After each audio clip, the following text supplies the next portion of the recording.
45 کلنه بېنظیر رافعي 14 کلنه وه چې له خپلې کورنۍ سره پاکستان ته کډواله شوه.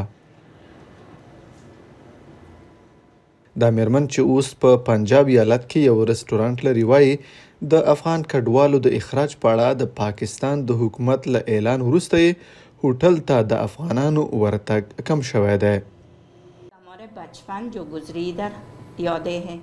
زموږ د کوچنیوالي دوره طلایي دوره وه. ځواني مو ژر تېره شوه. اوس یو داسې عمر ته رسېدلی یم چې له خلکو سره څنګ په څنګ د کورنۍ په څېر کار کوم.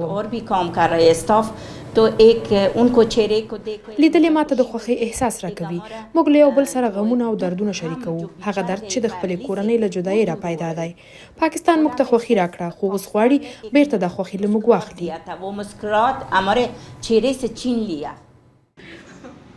دا مېرمن پاکستان کې د افغان کډوالو اوسني حالت ته اندېښمنه ده. وایي افغانستان ته له اخراج ویره لري. که اخراج شم له منځه به ولاړه شم، زړه به مې ودرېږي او مړه به شم. ځینې افغانانو چې له پاکستاني وګړو سره یې ودونه کړي د هغه هیواد د حکومت له تازه اعلان سره یې د اوسېدو جوازونه ناقانونه شوي او د اخراج امکان هم شته.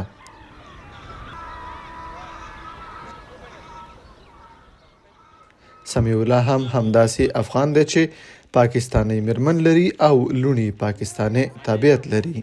مجھے ڈپورٹ کیا، میرا بیبی تو نہیں جا سکتے ادھر. مېرمن مې راسره نشي تللی. لوڼي مې د دې ځای دي. دا دوامداره مبارزه ده. زه باید ونیول شم او اخراج نشم. بچوں کے ادھر کے داسې ډېر افغان کډوال هم شته چې پاکستان کې زیږېدلي او اصلاً یې خپل هیواد نه دی لیدلی، خو اوس یې د اخراج ویره پیدا شوې.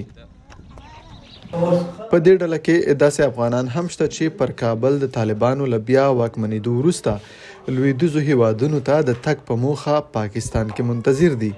هغوی هم اوس له دغه هیواده د اخراج له ګواښ سره مخ دي.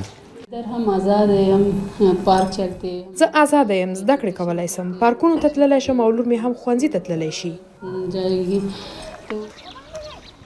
پاکستان په تیرو 2 کلونو کې سلګونه زره هغه افغانان اخراج کړي چې اسناد نه لرل او اوس یې پریکړه کړې چې 800 زره نور افغانان د طالبانو تر واکمنۍ لاندې افغانستان ته ستانه کړي.